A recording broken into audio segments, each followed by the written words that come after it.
جمعیت علماء ایک فکری تنظیم ہے، یہ ایک سوشل آرگنائزیشن نہیں ہے،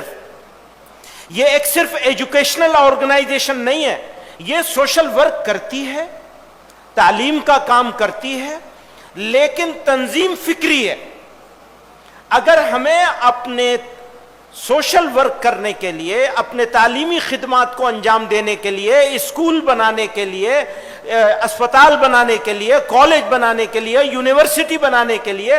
اپنے فکر سے سمجھوتا کرنا پڑے یا فکر چھوٹنے لگ جائے،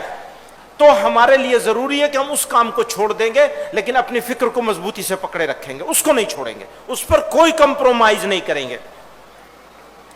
تو اپنی افکار و نظریات، اپنی تاریخ، اس سے ہم آہنگ ہو کر ہم کو بڑھنا ہے آگے۔ اس حوالے سے ایک ذمہ داری مفتی افتخار صاحب کو دی گئی ہے کہ وہ کچھ مواد تیار کریں گے اور اس مواد کو اضلاع کی بنیادوں پر نوجوان ساتھیوں میں، کیونکہ اچھی بات یہ ہے کہ کافی نوجوان اضلاع کے لیول پر ہمارے ساتھ جمعیت علماء کے ساتھ جڑ گئے ہیں، جہاں جہاں ہم جا رہے ہیں ہم یہ دیکھ رہے ہیں کہ نوجوان علماء کافی تعداد میں آگے آ گئے ہیں، تو پھر ان کی تربیت کے لیے جہاں اور چیزوں کی تربیت کے لیے ضرورت ہے وہاں اس کی بھی ضرورت ہے۔ ہم یہ امید کرتے ہیں کہ مفتی افتخار صاحب کی توجہ سے، وہ مفتی شمس الدین صاحب کی توجہ سے، مفتی افتخار صاحب آپ حضرات مل کر جلدی سے اس کو تیار کر لیں گے، پھر یہ اکابر اس کو ایک نظر دیکھ لیں گے اور اس کے اوپر کام شروع ہو جائے گا۔ اسی میں ایک اور اہم بات ہے، وہ یہ کہ جو نوجوان علماء فارغ ہو رہے ہیں مدارس سے، ان میں ان کی طرف سے ان کے بارے میں ایک شکایت یہ آ رہی ہے کہ فارغ ہونے کے ساتھ اور فارغ ہونے کے فوراً بعد بڑی تعداد ایسے لوگوں کی ہے جن کو رہنمائی نہیں مل رہی ہے، جن کو جوڑا نہیں جا رہا ہے، جن کے ساتھ رابطے نہیں کیے جا رہے ہیں۔ یہ تجویز بہت دنوں سے زیر بحث ہے کہ کوئی ایک پلیٹ فارم ایسا ہونا چاہیے جو نئے فارغ علماء کو اپنے ساتھ جوڑے۔ تو جمعیت علماء سے بہتر تو کوئی نہیں ہو سکتا، تو جمعیت علماء کے پاس کوئی ایسا نظام ہونا چاہیے یا جمعیت علماء کو اس کے بارے میں سوچنا چاہیے اور کرنا چاہیے، یہ ایک تجویز ہے۔ میں مسلم نوجوانوں سے کہنا چاہتا ہوں کہ ان کو ہوشیار رہنے کی بہت ضرورت ہے۔ یہ جو جذبات کا کھیل ہوتا ہے، لوگوں کو جذبات، ایک طرف سے گالی دلوائی جا رہی ہے تو جواب میں آپ کو بھی گالی دینے کے لیے اکسایا جا رہا ہے، تو پلیز اس سے ہوشیار رہیے، اس کے چکر میں بالکل مت پڑیے۔ اگر آپ اس کے چکر میں پڑیں گے تو ہمارا نقصان ہو جائے گا۔ آخری بات کرنے سے پہلے، ابھی این سی پی سی آر آج ہی ہمارے پاس رات ایک وہ آیا ہے، نوٹس آیا ہے، کسی این سی پی سی آر کا جو کمیشن ہے اس نے یو پی کے چیف سیکریٹری کو، یو پی گورنمنٹ کو لکھا ہے، اور اس کے لکھنے کے جواب میں اس نے رپورٹ طلب کی ہے یو پی حکومت سے کہ جو نمبر 1 یو پی کے مدارس میں پڑھنے والے بچے جو بنیادی تعلیم حق قانون کے تحت آتے ہیں، ان کے ہندو بچوں کو اسکولوں میں داخل کرایا جائے۔ ایک بات یہ کہنا چاہ رہا ہے وہ کہ جو ہندو بچے مدرسوں میں پڑھ رہے ہیں ان کو اسکولوں میں داخل کرایا جائے۔ دوسری بات، یو پی کے چیف سیکریٹری نے اپنے سب ضلع مجسٹریٹس کو یہ آرڈر بھیجا ہے کہ غیر تسلیم شدہ مدارس جن کی تعداد 4204 ہے، ان میں داخل بچوں کو بنیادی حق تعلیم کے تحت اسکولوں میں داخل کیا جائے۔ جن مدارس کا سروے نہیں ہوا ان کا بھی فوری سروے کرایا جائے۔ جب یہ اس سے پچھلی مرتبہ یو پی کے مدارس کا سروے آیا تھا، سروے کا آرڈر آیا تھا، تو یہ چاہا گیا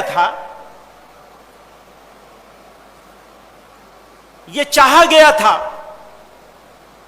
کہ اس سروے کا بائیکاٹ کیا جائے، لیکن دارالعلوم دیوبند نے یہ فیصلہ کیا کہ اس سروے کو سپورٹ کیا جائے۔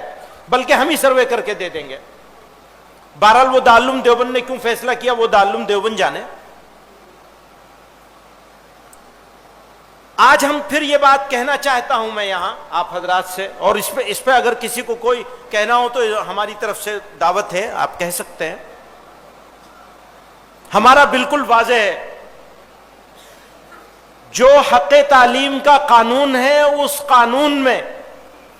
مدارس اسلامیہ کا استثناء مدارس اسلامیہ کو حاصل ہے, اور ہم اس استثناء کے حق سے, وہ ہمارا دستوری حق ہے, اس سے دستبردار ہونے کے لیے تیار نہیں ہے کسی قیمت. یہ ہماری زندگی اور موت کا سوال ہے, ہم اس پر کوئی کمپرومائز نہیں کریں گے. نمبر 1. نمبر 2, اپنے علماء کو اس بات کے لیے تیار کرنا ہم اپنا فرض منصبی سمجھتے ہیں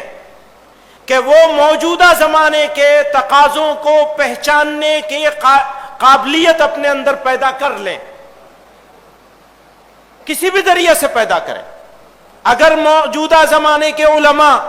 موجودہ زمانے کے تقاضوں کو سمجھنے میں ناکام رہیں گے تو ہم اپنے نوجوان بچوں اور بچیوں کو ارتداد سے بچانے میں